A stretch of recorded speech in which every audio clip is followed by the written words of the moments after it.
You live within a greater community of intelligent life in the universe.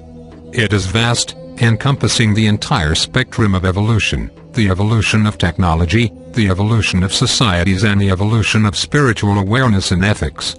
It is vast and incomprehensible. It is the greater environment into which humanity is now emerging. Humanity is emerging into this environment not from its brief forays into your local solar system, but from visitations that are occurring in the world now and which will increase in the future. This greater environment into which you are emerging is a physical reality governed by physical laws, the laws of nature that you are aware of. Do not concern yourselves here with the possibilities of other dimensions, for that will not be your need and concern. It is this greater reality in which humanity has always lived and in which your world has always existed that must become your focal point now. Many people have speculated on the possibilities for life in the greater community, what that might be like and how life would evolve into more sophisticated realms and societies. Today, as in the past, people project their hopes and their wishes upon the meaning of life beyond the world, hoping that other races will be more enlightened, more sophisticated and more elevated than the human family has been and is currently. And, of course, there are many fears projected into this larger arena of life, fears of terrible beasts, terrible invading nations, destruction, attack and so forth. But, as always, reality is very different from expectation. The reality into which you will be emerging will be the focus of this series of teachings. A reality that you can understand from your own experience of living in the natural world and from your own experience of living within the evolution of human society. The great difference, of course, is both the complexity and the vastness of this greater community and the fact that it is inhabited by races of beings that are very different from humanity, not only different in form and appearance, but different in intelligence and awareness and different in ethics and values. This will be hard to deal with, and this is where your hopes and fears may arise. But you must recognize that humanity has now reached a point of world development and a threshold where it will be facing great waves of environmental change and difficulty in the world.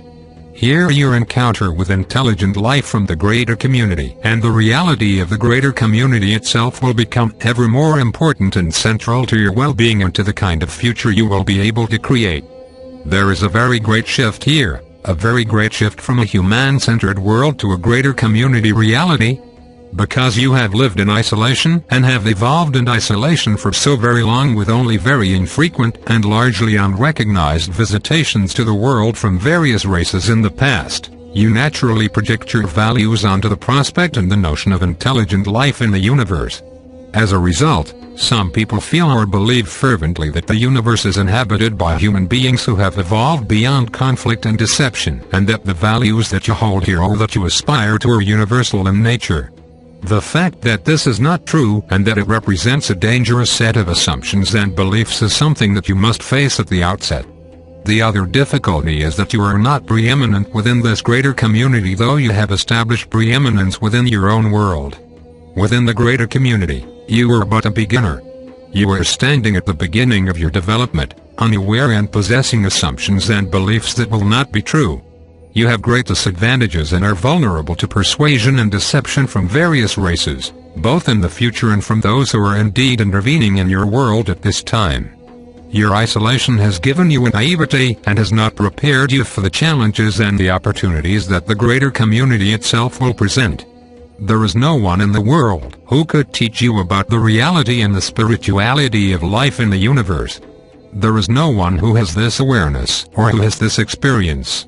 As a result, the communication and education about this must come from God and, secondarily, from those very few races who are aware of your existence, who will support your emergence as a free and self-determined race, and who will be called by God to assist you in this most fundamental and necessary education.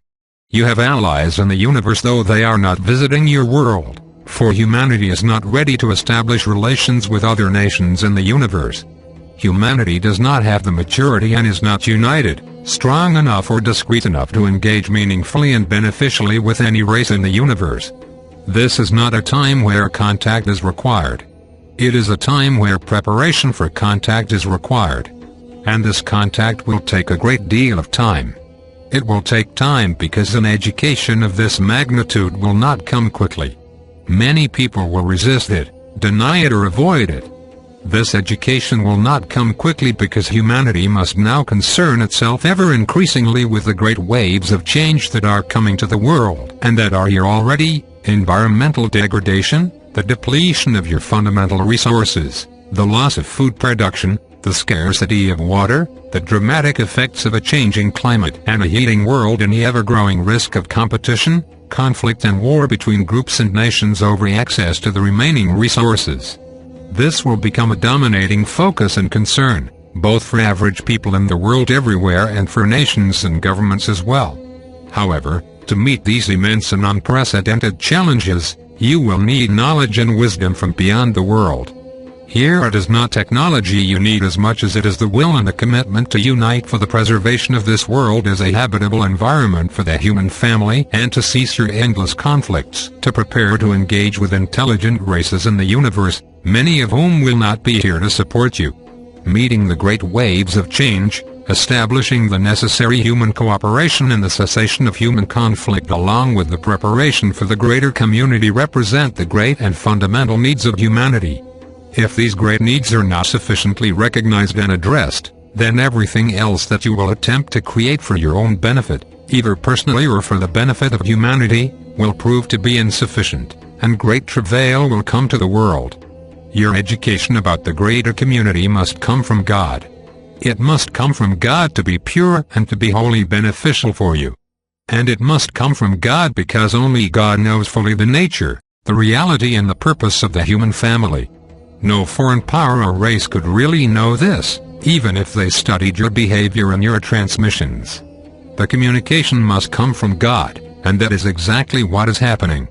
The teachings that you are about to read concerning the reality and the spirituality of the greater community come from God, for there is no one in the world who could know the things that will be presented here. And there is no foreign power in the universe who could communicate what humanity really needs with thoroughness and complete knowledge of human nature, purpose and reality, except then that God has sent a new message into the world to prepare humanity, both to face the great waves of change that are coming to the world and to prepare for the reality and spirituality of life in the universe and all of its difficulties and hidden opportunities. This is an education that you cannot give yourself. It is an education that you could not receive in any university or center of learning in the world. It is a communication that you must listen to with your heart as well as your mind. Your mind will be confused by many things that are presented here, and many of your ideas will be challenged and shown to be incorrect or inadequate. Your mind may reject this great teaching and preparation. It may object for reasons both rational and irrational because your mind does not know the mind of God. Your mind only has fixed notions about life in the universe. Yet it has not experienced life in the universe. That is why you must receive this teaching and education about the reality and the spirituality of the greater community with both your mind and your heart. Your mind will struggle with the ideas and perspective presented here, but your heart will know. You will know because it is God speaking to you, educating you and preparing you. Through this education and preparation, God is giving you greater strength, greater security and a greater protection that you will need in order to face the challenges within your own world and the challenges that surely exist beyond it. Many people claim to have knowledge of the universe, but how can they know? They have been trapped on the surface of this one world, believing, hoping and speculating, trying to comprehend past revelations and prophecies or trying to project their understanding into realms far beyond their experience or awareness. Complex theories may be established. Prophecies from the past may be attempted to be fulfilled in current times. But these must all prove inadequate, for humanity is without education regarding the larger universe in which you exist and which you will have to face increasingly, both now and in the times to come. It is wise then to accept your limitations. It is wise to put yourself in a position to be a student, to be a listener and a learner so that you may receive fully the revelations that will be presented here, the revelations born of a new message for humanity, revelations that will provide for humanity a new way forward into a very difficult and uncertain future.